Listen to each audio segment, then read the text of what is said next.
누가복음 19장이죠. 지난 시간에 달란트와 문화에 대한 이야기를 한번 나눠보자고 했습니다. 11절부터 15절까지 한 내용인데 다시 한번 읽고 나눠보도록 하겠습니다. 함께 읽겠습니다. 그들이 이 말씀을 듣고 있을 때 비유를 더하여 말씀하시니 이는 자기가 예루살렘에 가까이 오셨고 그들은 하나님의 나라가 당장 나타날 줄로 생각함이더라. 이르시되 어떤 귀인이 왕위를 받아가지고 오려고 먼 나라로 갈 때 그 종 열을 불러 은화 열 문화를 주며 이르되 내가 돌아올 때까지 장사하라 하니라. 그런데 그 백성이 그를 미워하여 사자를 뒤로 보내어 이르되 우리는 이 사람이 우리의 왕됨을 원하지 아니하니이다 하였더라. 귀인이 왕위를 받아가지고 돌아와서 은화를 준 종들이 각각 어떻게 장사하였는지를 알고자 하여 그들을 부르니 지금 이 말씀은 예수님께서 이제 공생의 3년 반의 사역을 마치시고 십자가에서 돌아가시기 바로 며칠 전의 이야기입니다. 예수님께서 예루살렘으로 오셔서 예루살렘에서 결국은 돌아가시게 되는 거죠. 그런데 그때는 6월절이라고 그랬습니다. 6월절이 되면은 이스라엘의 가장 큰 명절이기 때문에 많은 사람들이 하나님 앞에 예배를 드리기 위해서 많은 사람들, 거의 율법에 따라서 모든 사람들이 주님의 앞에 나와야 되는, 예배를 드려야 되는 바로 그러한 시즌입니다. 그래서 오늘 이 말씀은 문화에 대한 이야기입니다. 문화라는 것은 그 당시 로마 시대 때 사람들이 사용하던 무게 단위였습니다. 그런데 이 문화의 얘기는 굉장히 중요합니다. 왜냐하면은 예수님께서 이제 3년 반의 공생애를 마치시면서 신약시대 모든 성도들에게 주는 분부의 말씀이기 때문에 그렇습니다. 그래서 이 말씀은 단지 유대인이 아니고 이제 신약시대에 해당하는 모든 성도들인 여러분과 나한테, 우리들에게 해당하는 말씀입니다. 그래서 굉장히 중요한 거죠. 그런데 마태복음에 보면은 달란트의 비유라는 그러한 말도 나오고 있습니다. 그래서 달란트의 비유도 나오고 또 이 문화의 비유도 나오기 때문에 사람들이 이 달란트의 비유를 얘기한 것인가 이렇게 생각할 수도 있지만 전혀 다른 얘기입니다. 그래서 오늘은 그 부분에 대해서 달란트의 비유, 예수님께서 하신 그 말씀과 오늘 이제 예수님께서 공생애를 마치시면서 돌아가시기 전에 신약시대 성도들한테 한 그 얘기의 차이점에 대해서 한번 알아봐야 되겠습니다. 그래서 11절부터 다시 한번 빨리빨리 복습을 하면서 넘어가겠습니다. 예수님께서 예루살렘에 가까이 오셨습니다. 오시기 전에 마지막으로 여러 가지 또 뭘 행하셨어요? 기적을 행하셨죠. 기적을 행하시면서 예루살렘으로 이제 가까이 오셨어요. 그래서 지금 그 위치로 보면 예루살렘에서 약 27km 떨어진 그 지점까지 오시게 된 겁니다. 그래서 예수님을 따르던 많은 사람들이 예수님께서 예루살렘에 오신 것이 하나님의 왕국을 즉시 이제 들어가시면은 이루실 거구나. 그럼 하나님의 왕국이 이 땅에 나타나게 될 거구나 라고 하는 큰 기대를 갖고 예수님을 따라다녔고 또 거기에 온 사람들도 예수님이 오시기를 고대해서 기다리고 있었습니다. 그래서 유대인에게 이 6월절은 항상 벅차오르는 마음이 감격에 벅차오르는 그러한 시즌입니다. 왜냐하면 이집트 노예로부터 430년간 있다가 해방된 날이기 때문에 그렇습니다. 그래서 예수님께서 이 예루살렘에 들어가신다, 입성하신다라고 하는 것은 유대인들의 달력으로 1월 초에 지금 이루어지고 있는 상황입니다. 그래서 6월절은 유대인 절기로서 말하자면 우리나라로 따지면 음력 같은 거예요. 그래서 유대인 날로서 1월 14일이 6월절입니다. 양력으로 따지면 지금의 4월 초에 해당됩니다. 그래서 우리가 항상 4월 달에 교회에서 부활절 뭐 이런 걸 행사를 하죠. 예수님 돌아가신 날 바로 그때가 6월절이기 때문에 그렇습니다. 그래서 예수님은 6월절에 어린 양으로 성경 기록대로 유대인의 달력으로 1월 14일 날 돌아가시게 됩니다. 그래서 6월절은 레위기 23장에는 유대인들이 지키는 중요한 7명절이 있는데 이스라엘을 구속하는 가장 중요한 사건이 바로 6월절을 포함한 무교절입니다. 그래서 무교절, 오순절, 장막절 이 세 절기는 유대 모든 남자들이 하나님의 성전에 와서 예배를 드려야지만 마땅한 겁니다. 그게 율법으로 정해져 있습니다. 그래서 지금 예수님께서 계시는 바로 지금 그 순간은 이스라엘 사람들이 로마의 식민지로서 모든 유대인들이 우리를 구원해 주세요 라고 하는 성경에 나오는 구원자 메시아가 나오셔서 우리 민족을 로마로부터 이제 해방시켜 주실 바로 그때다 라고 생각하면서 그 분이 바로 예수님이 아니냐라고 지금 생각을 하고 예수님을 아주 간절히 바라보고 기다리고 있는 그때입니다. 누가복음 3장 15절에 보면은 백성들이 바라고 기다림으로 모든 사람들이 요한을 혹 메시아인가 심중에 의논하더라. 그렇게 이스라엘 사람들이 기다리고 있었습니다. 당시에 사회 실정은 어땠냐면은 로마를 대항해서 싸우는 열심당원이라고 하는 말하자면은 로마로 봐서는 로마를 대항해서 싸우는 사람들이니까는 독립군과 같은 그러한 사람들이 있었고 또 유대 헤롯이라는 굉장히 그 전통적인 귀족 가문이 있습니다. 그 가문을 스스로 지키기 위해서 로마와 결덕해가지고 살아가는 그런 헤롯 당원이라는 그러한 정치적인 집단들도 있었습니다. 또 거기에 특별히 예수님께서 계속해서 말씀하시는 게 누구예요? 사두개인 또 바리새인들과 같은 탐욕적인 그러한 사람들도 그 땅에 있었죠. 예수님께서 그러한 사람들에 대해서 저주하시면서 그 사람들에 대해서 그 말씀하신 것들이 성경에 많이 나와 있습니다. 그래서 지금 유대인들은 구약의 이사야나 예레미야나 스가랴나 말라기서 같은 데 보면은 반드시 이 메시아가 와서 이 민족을 구원할 것이다 이렇게 기록되어 있기 때문에 그러한 기록들을 유대 사람들은 너무나 고대하고 너무나 잘 알고 있습니다. 그래서 그분이 바로 이 코앞에까지 오셨구나라고 하는 그러한 상황입니다.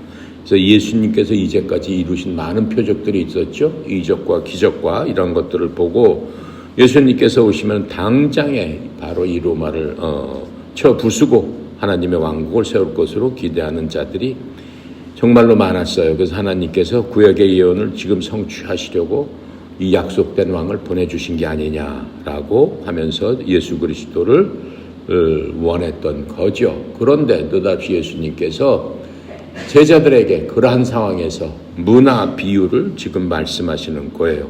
그렇게 기대하는 사람들한테 문화 비유를 딱 말씀을 해주셨어요. 그래서 예수님은 그 왕국이 내가 지금 예루살렘에 들어간다고 해서 당장 나타나는 게 아니고 예수님께서는 뭐 때문에 거기 가셨어요? 본인이 십자가에 달려서 죄인으로서 죽기 위해서 거기에 들어가셨는데 백성들은 완전히 거꾸로 지금 생각하고 기대하고 있는 것을 우리가 알 수 있습니다. 그러면서 예수님께서는 어때요? 내가 다시 이 땅에 올 텐데 그 올 때까지 신실하게 주님을 섬겨라. 하나님을 섬겨라 라고 하는 바로 그러한 메시지가 되는 겁니다. 12절부터 13절에 보니까는 예수님께서 어떤 귀인이 자기를 위해 왕관을 받기 위해서 먼 나라로 가면서 10명의 종을 불러가지고 10명에게 한 문화씩을 주었다라고 지금 얘기를 하고 있습니다. 그들에게 신문화를 건네주며 10명에게 신문화를 건네줬다니까는 한 명에게 한 문화씩 줬다는 얘기겠죠. 건네주며 뭐라고 말씀하세요? 내가 올 때까지 이 문화를 잘 관리해라. 이렇게 말씀해 주셨습니다. 예수님은 알고 계셨죠? 이 많은 군중들이 모여서 환호하고 그들이 바라는 거는 이 땅에 하나님의 왕국을 세워서 이 로마를 없애주시고 독립된 나라로서 살 수 있도록 해주십시오라고 하는 겁니다. 예수님 물론 그런 걸 잘 아셨죠. 그 대신에 예수님의 대답이 문화 비유입니다. 내가 올 때까지 그 귀인으로 본인을 표현했죠. 내가 내 왕국에 갔다 올 때까지 내가 너희들한테 한 문화씩, 모든 사람한테 공평하게 한 문화씩을 나눠줄 테니까 잘 관리하고 있어라. 이렇게 말씀을 하셨습니다. 예수님께서 하신 말씀은 뭐예요? 내가 다시 올 때까지 어떤 일을 너희들이 해야 되느냐라고 하신 그러한 말씀입니다. 즉 이때는 교회 시대를 얘기하고 있는 겁니다. 지금이 교회 시대예요. 예수님이 돌아가시 전까지는 교회는 없었어요. 이 땅에 교회는 없었습니다. 교회라는 것 자체가 없었습니다. 교회는 뭐예요? 예수 그리스도를 믿는 사람들의 집단이 교회죠. 또 예수님께서는 뭐라고 하셨어요? 너희 하나하나가 교회다 이렇게 말씀하셨습니다. 그 전에는 결코 그런 게 있을 수 없죠. 오직 율법을 따르는 사람, 그리고 오직 율법은 누구한테만 주어졌어요?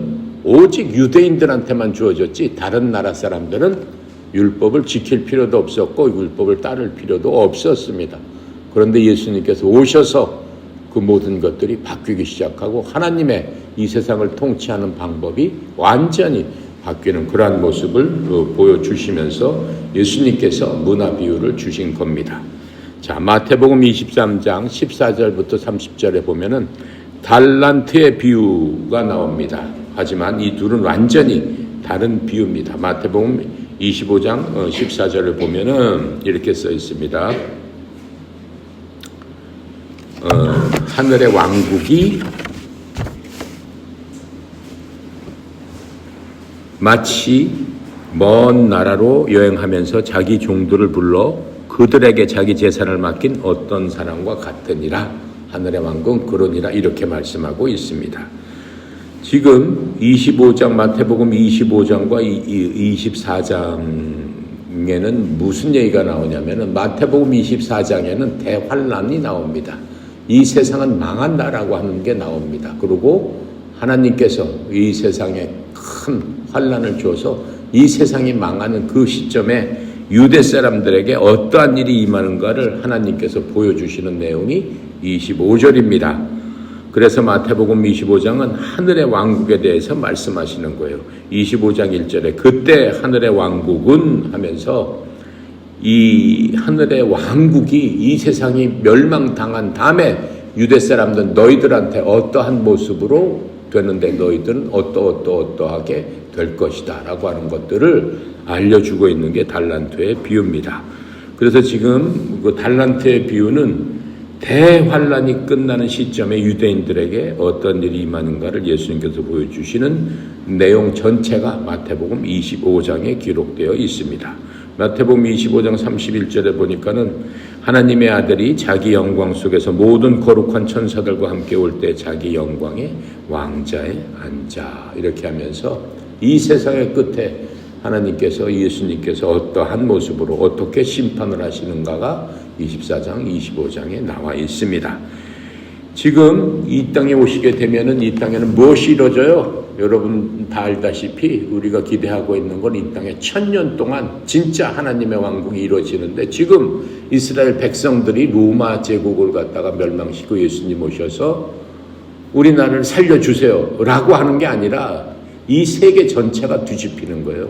예루살렘 로마 그런 한 나라가 아니라 하나님께서는 이스라엘 백성들을 사용하셔서 하나님이심을 알려주시고 하나님이 어떤 분이신 줄을 알려주셨지만은 하나님은 누구의 하나님이에요? 단지 유대인의 하나님이 아니죠. 모든 인류의 하나님이다 라고 하는 겁니다. 그때 하나님이 오셨을 적에는 그 하나님께서 오셨을 적에는 이제 단지 유대 백성, 내 백성 그런 의미가 아니죠. 이 세상에 인간이라고 하면은 하나님께서 만들어 놓으셨기 때문에 그 모든 백성의 하나님이시다라고 하는 거예요. 그때 이 전 세계 하나님께서 어떻게 해요? 세상의 왕으로 오셔서 1000년 동안 다스리게 된다라고 하는 것들을 알려주시는 겁니다. 달란트 비유를 구체적으로 보면은 달란트 비유에서는 3명에게 달란트를 주셨습니다. 한 사람한테는 5달란트, 다 어떤 사람한테는 2달란트, 어떤 사람한테는 1달란트 이렇게 3종류의 달란트를 주셨죠. 그게 마태복음 25장 15절에 말씀을 하고 있습니다. 그가 하나에게는 5달란트를, 다른 하나에게는 2달란트를, 다른 하나에게는 1달란트를 주되 각 사람에게 그의 개별적인 능력에 따라 주고 즉시 여행을 떠나니, 이렇게 얘기하고 있습니다. 그래서 지금 문화는 뭐 어떻다고 그랬어요? 능력에 따라서 줬다고 그랬어요? 아니죠. 10명의 종에게 한 문화씩 주었다, 이렇게 말씀하고 있습니다. 그런데 지금 이 달란트는 어때요? 각 사람의 능력에 따라서 5달란트, 2달란트, 1달란트를 주었다, 이렇게 개별적으로 다른 그러한 것들을 주셨다라고 하는 것을 우리가 알 수 있습니다. 그래서 이 누가복음 19장의 그 지금 문화의 비유는 하나님의 왕국이 어때요? 즉시 나타날 것으로 생각하는 그러한 사람들에게, 기대하고 있는 사람들에게 그냥 이 말씀을 지금 주신 거예요. 그래서 예수님이 내가 갔다 올 때까지 이 땅에 있는 신약시대 모든 교회 성도들은 어떻게 해야 된다라고 하는 그러한 말씀을 하고 있는 겁니다. 그래서 달란트는 유대에서만 쓰는 거예요. 유대인들만. 그래서 달란트는 유대인들의 무게단이고, 문화는 그 당시 전 세계 사람들이 쓰는 무게단이었습니다. 그런데 이 마태복음 25장 30절에 보면 뭐라고 나오냐면, 너희는 1달란트, 예수 그 주인이 여행을 갔다가 5달란트, 2달란트, 1달란트를 준 사람들한테 너희들 이리 와서 회개 보고를 해라 라고 했을 적에 어땠어요? 5달란트 준 사람은 5달란트는 남겼습니다. 그래서 10달란트를 갖고 왔고, 2달란트를 준 사람한테는 저도 장사 잘해가지고 2달란트 남겨왔습니다. 그래서 4달란트를 갖고 왔고, 1달란트를 맡긴 사람한테는 저는 하나님께서 주인이 정말로 무서운 분이고 그런 분이기 때문에 저는 이거 잊어버릴까봐 땅속에 파묻어 넣었다가 1달란트 갖고 왔습니다. 그랬더니 뭐라고 얘기하는 거예요? 게으르고 무익한 종아 하면서 마태복음 25장 30절, 너희는 그 무익한 종을 바깥 어둠 속에 내쫓으라. 거기서 슬피 울며 이를 갈미 있으리라. 무슨 얘기예요? 저 쫓아내가지고 죽여버려라 라고 하는 거예요. 어디 갔다는 거예요? 지옥 보내버려라 라고 하는 거죠. 그게 바로 달란트의 비유입니다. 그래서 1달란트 받은 자는 지옥으로 갔습니다. 자기 능력에 따라 1달란트를 받은데 그것을 가지고 아무것도 하지 않은 유대 사람은 지옥으로 간다라고 지금 얘기하고 있는 겁니다. 이건 특별히 유대인들한테만 해당되는 얘기입니다. 하나님께서 이 땅에 오실 적에 유대인들한테 대해서는 우리랑 똑같이 취급하지 않습니다. 저 유대 땅에 있는 유대인들한테는 하나님께서 특별히 취급을 하십니다. 어떻게 취급을 해요? 하나님께서는 맨 처음에 아브라함을 통해서 유대를 어떠한 민족보다도 강하고 많은 부와 지혜와 명철과 그 모든 것들을 주셔가지고 하나님을 올바로 알고 올바로 섬기고 하나님께 경배하도록 그 사람들에게 율법도 주고 모든 것들을 그 민족한테 주면서 다른 민족들한테 너네들 봐라, 하나님을 섬기는 민족은 어떠한가, 이런 것들을 다 보여주셨어요. 근데 그 민족이 나중에는 어떻게 했어요? 이 땅에 오신 그 하나님을 어떻게 해버렸습니까? 결국은 죽였죠. 결국은 죽이면서 그 사람들이 뭐라고 그랬어요? 우리가 이렇게 예수님을 죽이면서 예수님께서 흘린 모든 그 피해에 대한 책임은 저희들과 저희 후손들이 대대로 갖겠습니다. 이렇게 얘기했죠. 어떻게 됐어요? 갚기 시작했죠. 예수님 돌아가시면서. 나라가 없어졌죠. 1948년까지 어떻게 됐어요? 600만 명의 사람들이 잡혀가지고 가스실로 갔죠. 처형당했죠. 완전히 죽었죠. 그래서 그 민족은 어떻게 2000년 동안 디아스포라가 돼서 전 세계에 흩어져 살면서 서론과 압박 속에서, 가난 속에서 그렇게 살았죠. 그래도 하나님께서는 한 번 약속하신 건 잊지 않는 게 있습니다. 아브라함한테 뭐라고 얘기했어요? 너희들에게 큰 재물을 주고 세상 사람들보다 더 뛰어나게 하리라. 그거는 약속을 지키셨어요. 그래서 유대인들은 지금 전 세계 재산의 30% 이상을 갖고 있고, 하버드나 노벨 문학상 이런 거 받은 사람의 3분의 1은 다 유대인들이에요. 유대인들이 각 나라에서 큰 그런 재물과 정치적인 영향력을 발휘하고 있습니다. 하나님께서 그 민족을 벌하시는, 그들이 원하는 대로 그 그 피를 갚게 하는 대신에 아브라함과 약속했던 그 약속은 하나님은 변하지 않고 그들에게 주고 있다는 것들을 우리가 볼 수 있습니다. 그런데 그 민족은 나중에 어떻게 된다는 거예요? 우리처럼 하나님을 모르다가 예수 그리스도를 통해서 구원받은, 그래서 교화가 된 하나님의 백성, 그 백성들과는 다르게 취급하는 게 지금 마태복음의 달란트의 비유예요. 특별히 그 사람들은 하나님께서 다시 엄하게 그들을 심판하신다라고 하는 것들을 우리가 지금 알 수 있습니다. 그래서 달란트 비유는 특별히 이스라엘 사람들에 해당하는 거예요. 이스라엘 사람들. 4달란트, 5달란트, 4달란트 남겼다. 그럼 뭐라고 했어요? 잘했다 충성된 종은 내가 내 기쁨에 참여하리라. 2달란트 남은 사람도 똑같은 말씀으로 보상을 해줬습니다. 5달란트나 2달란트나 많이 남겼기 때문에 더 많이 주고 덜 남겼기 때문에 덜 주고 아니에요. 똑같은 보상을 했어요. 내 기쁨에 참여해라. 이렇게 얘기하고 그냥 아무것도 안 한 자들은 그냥 다 지옥으로 보내버렸습니다. 그러니까 이스라엘 사람들은 어떻게 해야 된다는 얘기예요? 열심히 복음을 전해야 된다라고 하는 얘기예요. 그러니까 이스라엘 사람들은 지금은 하는 예수님의 말씀으로 따지면 거의 다 구원받지 못한다라고 하는 거죠. 지금도 이스라엘 사람들은 어떻게 해요? 그 예수님을 믿지 않습니다. 예루살렘에 가면 어때요? 아직도 메시아는 오지 않으셨다. 메시아에 어서 오시옵소서. 지금도 그렇게 구약만 믿고 그 영화 보면 있죠. 이스라엘 사람들 검은 머리 쓰고 검은 그 도포 입고 머리 기르고 수염 기르고 똑같이 하고 있어요. 구역 때랑. 바로 그것을 얘기하고 있는 게 바로 달란트의 비유입니다. 반면에 지금 이 문화 비유에서는 일문화를 받고도 아무것도 안 하는 종은 문화를 뺏겼다라고만 얘기했지 그 아무것도 안 하는 종을 어둠에 던져라 이 말씀은 없어요. 뺏어가지고 어떻게 했다고 그랬어요? 10개 나는 그 종에게 주어라 이렇게 얘기하고 있습니다. 누가복음 19장 24절이죠. 곁에 서 있는 자들에게 이르되 그에게서 일문화를 빼앗아 십문화를 가진 자에게 주라 이렇게 말씀하고 있는 겁니다. 이와 같이 이 문화 비유는 예수님이 부활하셔서 승천하신 후 다시 오실 때까지 지금 부활해서 승천하였습니다. 다시 오시는 그 기간에 살고 있는 그리스도를 향한 말씀입니다. 즉 우리들을 향한 말씀이죠. 특별히 주인이 와서 회개복을 해라 라고 이제 말씀하게 됩니다. 신약 성도들은 누구나 여러분과 나도 예수님 앞에 서는 날이 있습니다. 그때 우리 스스로 얘기해야 됩니다. 그것을 회개복이라고 하는 겁니다. 무슨 말이에요? 너 한 문화 받지 않았느냐? 지금 말씀하고 있는 한 문화가 뭐예요? 너 구원받지 않았느냐? 너 복음 듣지 않았느냐? 복음은 뭐라고 그랬어?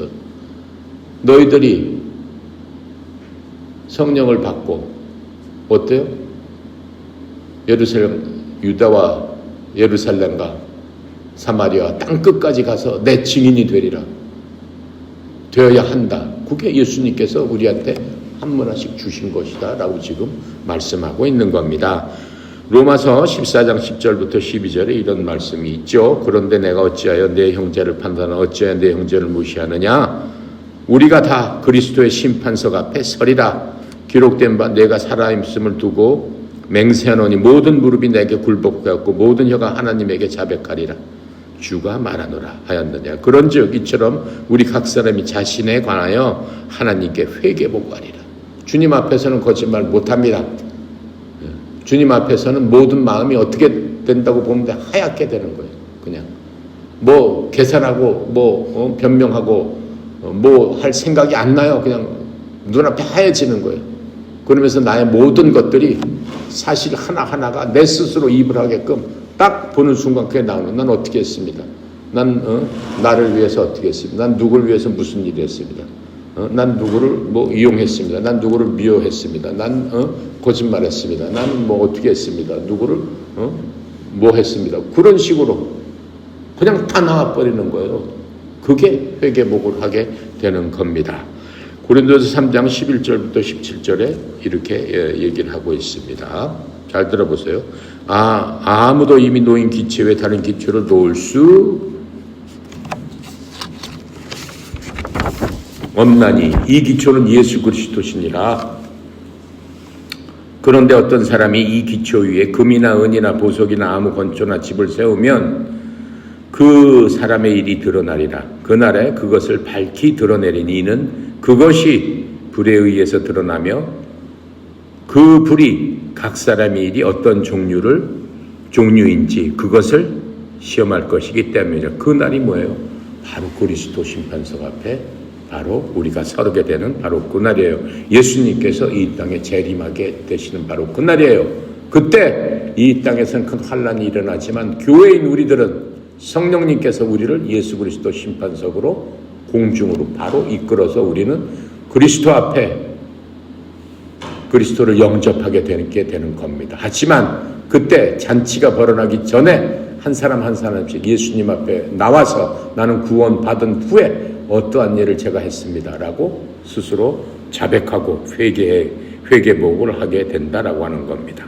그렇게 얘기했을 적에 내가 한 모든 것들 중에서 스스로 자신을 위해서 잘난 척으로 하고 뻗대기기로 하고 누구 보여주기 위해서 선한 일을 한 것 같이 보여준 그 모든 것들은 지금 뭐라고 얘기해요? 어떤 사람이 그 기초 위에 세운 일이 남아있으면 그는 보상을 받을 것이며 어떤 사람의 일이 불타면 그는 보상의 손실을 당하리라.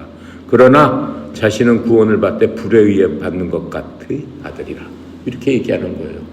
우리가 아무리 잘한 일을 했다라고 할지라도 그 한 일이 너 잘났다고 하는 거 아니야. 목사님이 아무리 뭘 한다고 할지라도 그 의도가 어때요?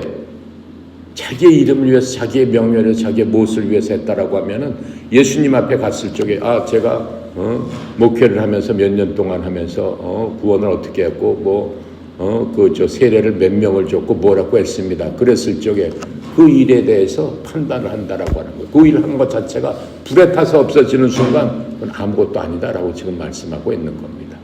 그래서 불에 타서 없어지지 않는 그러한 것들에 대해서 예수님께서 어떻게 한다는 거예요? 상을 주신다. 그게 바로 그리스도의 심판석이다. 하지만 그 불에 타서 없어진 그것을 본 사람, 그 사람 지옥권은 아니죠.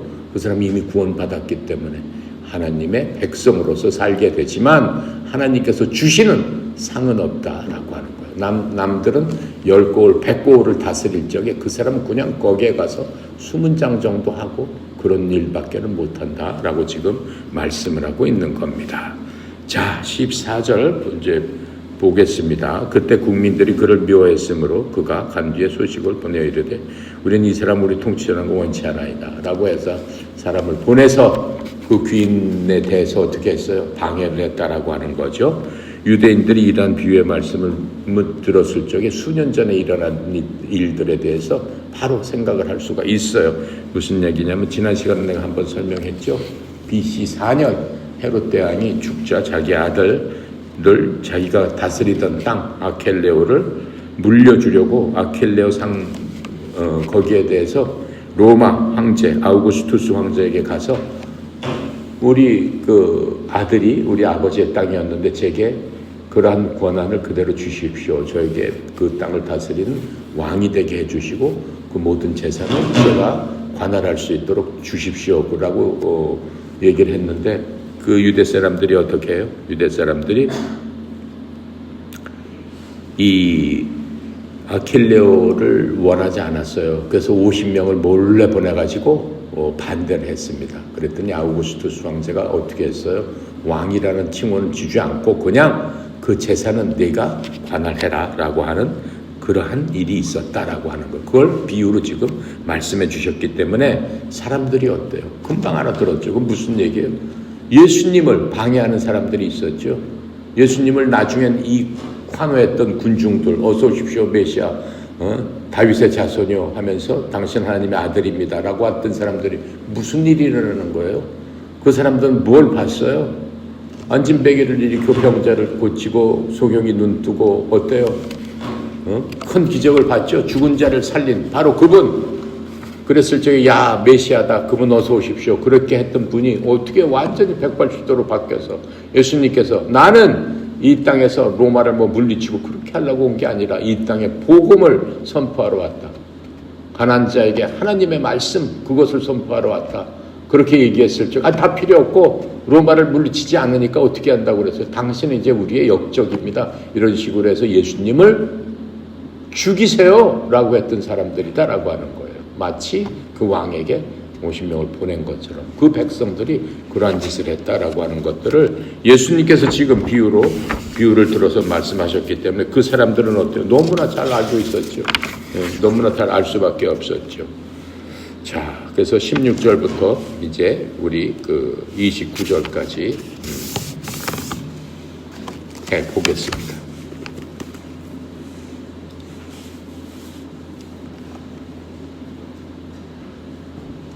16절. 그 첫째가 나와 이르되 주인이여 당신의 한 문화로 10문화를 남겼나이다. 주인이 이르되 잘하였다 착한 종아 내가 지극히 작은 것에 충성하였으니 10고을 권세를 차지하라 하고 그 둘째가 와서 이르되 주인이여 당신의 한 문화로 5문화를 만들었나이다. 주인이 그에게 이르되 너도 5고을을 차지하라 하고 또 한 사람이 와서 이르되 주인이여 보소서 당신의 한 문화가 여기 있나이다. 내가 수건으로 쌓아두었나이다. 이는 당신 엄한 사람인 것을 내가 무서워함이라. 당신은 두지 않은 것을 취하고 심지 않은 것을 거두나이다. 주인이 이르되 악한 종아 내가 네 말로 너를 심판하노니 너는 내가 두지 않은 것을 취하고 심지 않은 것을 거두는 엄한 사람인 줄로 알았느냐. 그럼 어찌하여 내 돈을 은행에 맡기지 아니하고 그리하였으면 내가 와서 그 의자와 함께 그 돈을 찾았으리라 하고 곁에 섰는 사람에게 이르되 그 한 문화를 빼앗아 10문화 있는 자에게 주라 하니 그들이 이르되 주여 그에게 이미 10문화가 있나이다. 주인이 이르되 내가 너희에게 말하노니 무릇 있는 자는 받겠고 없는 자는 그 있는 것도 빼앗기리라. 그리고 내가 왕됨을 원하지 아니하던 저 원수들을 이리로 끌어다가 내 앞에서 죽이라 하였느니라. 아멘. 왕 되지 않는 원수들을 끌어다 죽이라면 뭐예요? 예수님을 반대했던 사람들이죠. 이 땅에 예수 그리스도를 왕으로 생각하지 않은 사람들 많이 있죠. 예수님 믿지 않는 사람들이 어떻게 하라는 거예요? 끌어다 죽여라 말씀하시는 거. 죽인다는 건 뭐예요? 지옥으로 쳐넣어버려라. 불 가운데로 쳐넣어버려라. 이렇게 말씀하는 무서운 말씀입니다. 이건 신약시대 우리들한테 주시는 하나님의 말씀입니다. 자, 그래서 여기에 보니까는 이 한 문화는 지금으로 따지면 약 3달치 월급에 해당되는 거예요. 말하자면은 한 500만 원, 한 7, 800만 원, 900만 원, 많으면 900만 원, 이 정도에 되는 그러한 임금입니다. 자, 그래서 그 돈으로 장사를 했는데 그 돈으로 장사를 할 재주가 없으면 은행에 넣어서 이자라도 주어서 주인이 오면은 그거를 줘야 되는데 한 문화 받은 사람은 어땠어요? 주인은 엄한 분이기 때문에 수건에 싸가지고 어떻게 했다고 그랬어요? 그냥 돌려드립니다 이렇게 얘기했죠. 예수님께서 뭐라고 그랬어요? 악한 종, 게으른 종, 지금 이렇게 말씀하고 있는 겁니다. 이게 이 문화가 뭐냐? 이 문화는 즉 복음이라고 지금 말씀하고 있는 거예요. 디모데 전서 1장 11절에 보면 이 교리는 내게 맡겨진 복음, 즉 하나님께서 디모데에게 맡긴 복음이다라고 얘기하고 있는 거예요. 여러분들은 복음을 통해서 지금 하나님의 자녀가 됐어요. 하나님의 자녀가 됐다라고 하고 나는 하나님 앞에 이 모든 것들을 의지하고 나의 주인은 하나님이십니다. 그렇게 여러분 고백했기 때문에 여러분 구원 받았어요. 그렇게 고백하지 않으면 구원 받지 못하죠. 여러분은 다 그렇게 고백해서 구원 받은 사람들 맞죠? 네. 그렇습니다.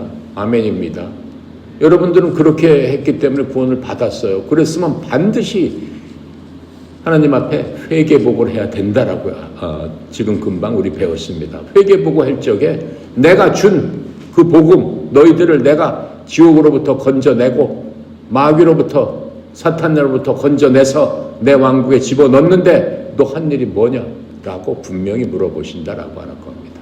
복음은 누구한테 2개, 3개, 5개 가고 누구한테는 2개 가고 1개 가고 아니잖아요. 복음은 누구한테나 다 공정한 복음입니다.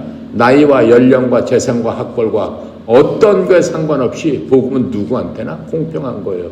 예수 그리스도의 보혈의 능력으로 말미암아 우리가 예수 그리스도를 나의 구원자로 믿었을 적에 하나님께 거저 주시는 은혜의 선물이다라고 하는 겁니다. 어느 누구도 자기 능력으로 자기 힘으로 거기에 조금이라도 일이라도 보탠 사람은 없습니다. 하나님께서 주신 거저받은 그 선물을 받았기 때문에 내가 준 그 선물로 너 무엇했느냐 반드시 따져 물으신다 라고 하는 그런 겁니다. 자, 또 데살로니가 전서 2장 4절에 보면 다만 우리가 우리 하나님의 허락을 받아 복음을 위탁받은 대로 그렇게 말하는, 복음을 위탁받았다고 그랬어요. 위탁받았다는 거 복음을 맡겼다라고 하는 거예요. 한 문화를 맡기듯이 하나님께서는 이 땅에 복음을 맡겼다, 위탁받았다라고 해요. 누구든지 맡긴 것을 묻어놓으면 안 된다라고 하는 거예요. 지금 난 구원 받았으니까 뭐 필요할 때는 하나님하고 필요 없을 때는 그냥 묻어놓고 자기 생각대로 하고 자기 선한대로 하고 아니다라고 하는 거예요. 복음을 하기 위해서는 어떻게 해야 되는 거예요? 하나님의 말씀에 순종하는 게 바로 복음을 어떻게 한다는 거예요? 문화를 늘려나가는 거죠. 그래서 나를 보면서 다른 사람이 어떻게 해야 돼요? 그 예수를 믿어야 되겠구나 라고 했을 적에 그 문화가 2개가 되고 4개가 되고 10개가 되고 20개가 되고 100개가 되고 1000개가 되고 한다는 겁니다. 이해갑니까? 그래서 우리와 재능과 능력은 다 틀립니다. 하지만 우리의 일은 동일한 겁니다. 바로 그게 하나님의 말씀을 전파해서 세상에 널리 퍼지도록 해야 한다는 겁니다.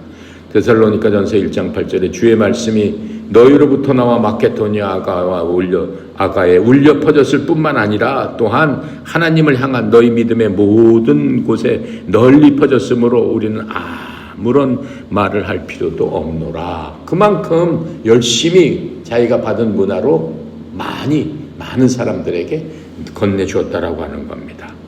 성경에 보면 오순절날 110명의 신자가 모입니다. 사도행전 1장 15절에 보니까 그 당시에 베드로가 제자들의 한가운데서 일어나 말하였는데 함께한 사람 수가 120명이었더라.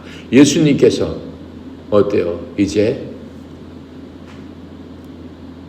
부활하셔서 하늘로 올라가시는 바로 그때 제자들이 모여 있었을 적에 120명 수였습니다. 하지만 그 오순절이 끝난 다음에 바로 이 제자들이 하나님께서 주신 문화를 통해서 3,000명의 사람들을 모은 것들을 우리가 성경에서 볼 수 있습니다.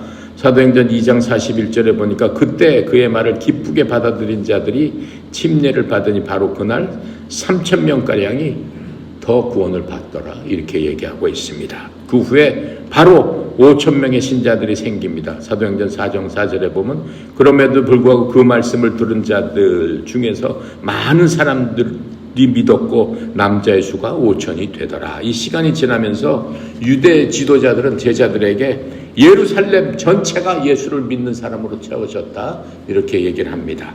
사도행전 5장 28절입니다. 이르되 너희가 이 이름으로 가르치지 말라고 우리가 너희에게 엄히 명령하지 않았느냐. 그런데 보라 너희가 너희 교리로 예루살렘을 가득 채웠느니라. 지금 이렇게 얘기를 하고 있습니다. 사도행전에 보면은 이방인들이 우리처럼 이스라엘 사람들 아닌 사람들이 예수님을 믿기 시작한 건 예수님 돌아가신 후 10년 후입니다. 첫 번째 사람이 고넬료입니다. 사도행전에서 보면 거의 1장이 거의 1년 정도의 기간으로 그렇게 써져 있는 것들을 우리가 볼 수 있습니다. 그렇다면 예수님 돌아가시고 5년 후에 예루살렘 전체가 예수님 믿는 사람으로 가득 채워졌더라라고 하는 거죠. 그처럼 예수님께서 주신 건 뭐예요? 사람들한테 똑같이 복음이라는 문화를 하나씩 다 주셨다라고 하는 겁니다. 그러니까는 달란트처럼 재능은 5개 있는 사람 5개 주고 4개 있는 사람 그게 아니다라고 하는 거예요. 주님 앞에서는 누구나 똑같이 하나씩 받았기 때문에 나는 뭐 그런 거 소용이 없다라고 하는 겁니다. 그래서 예수님에 대한 이 증언에 관해서 모든 사람들에게 공평하게 모든 수준에서 주셨습니다. 그런데 그 보상의 사역은 뭘 통해서 주님께서 어떤 사람은 더 많이 주고 어떤 사람은 덜 성취하고 할 수 있겠습니까? 그 방법은 오직 하나밖에 없습니다. 신실함 그거 하나밖에 없어요. 신실하다는 게 뭐예요? faithful 영어로는 믿음 충만해서 하나님 앞에 어떻게 했다는 거예요? 믿음으로 그 모든 일들을 신실하게 했을 적에 그 모든 것들이 이루어지게 된다라고 하는 겁니다. 그래서 우리가 할 수 있는 건 뭐예요? 오직 신시함으로 정직한 심령으로 오직 주님의 말씀에 따라서 우리가 그런 것들을 할 적에 금방 몇 명으로 변할 수 있다라고 하는 걸 3,000명으로 모여질 수 있다라고 하는 거예요. 그때 누가 그렇게 해주시는 거예요? 우리 힘이 아니에요. 우리가 그런 걸 보였을 적에 여러분 속에 계신, 내 속에 계신 성령님께서 그 모든 것들을 감동시켜서 그 모든 사람들에게 하나님의 구원의 복음을 이르게 한다라고 하는 것들을 우리가 볼 수 있습니다. 그래서 우리가 오늘날 주님을 어떻게 섬겼냐에 따라서 주님이 이 땅에 왕국을 세우러 오실 적에 우리에게 보상과 또 우리가 이 땅에서 너 무엇은 일을 해라 라고 하는 것들을 결정해 주신다라고 하는 거예요. 아까 뭐라고 그랬어요? 10문화 남긴 사람한테 너희가 많은 고을을 다스려서 내 기쁨에 참여해라 라고 하는 거 같잖아요. 많은 고을의 왕으로서 우리가 군림할 수 있다라고 하는 것들을 우리에게 알려주시는 겁니다. 그래서 문화 비유는 주님께서 이제 공생애를 마치시면서 신약시대 모든 사람들에게 누구나 할 것 없이 분부하신 말씀입니다. 그래서 10명의 종에게 각각 한 문화씩 예외 없이 주셨다라고 하는 겁니다. 문화는 능력에 따라서 이 사람한테는 5개 주고 이 사람은 그거하고는 완전히 틀린 거죠. 그래서 문화를 그 주신 시기는 예수님께서 지금 왕권을 받으러 갔다가 다시 오는 그 기간, 바로 이 기간을 뜻하는 겁니다. 자, 그래서 교회 시대인 오늘날 우리는 어떻게 해요?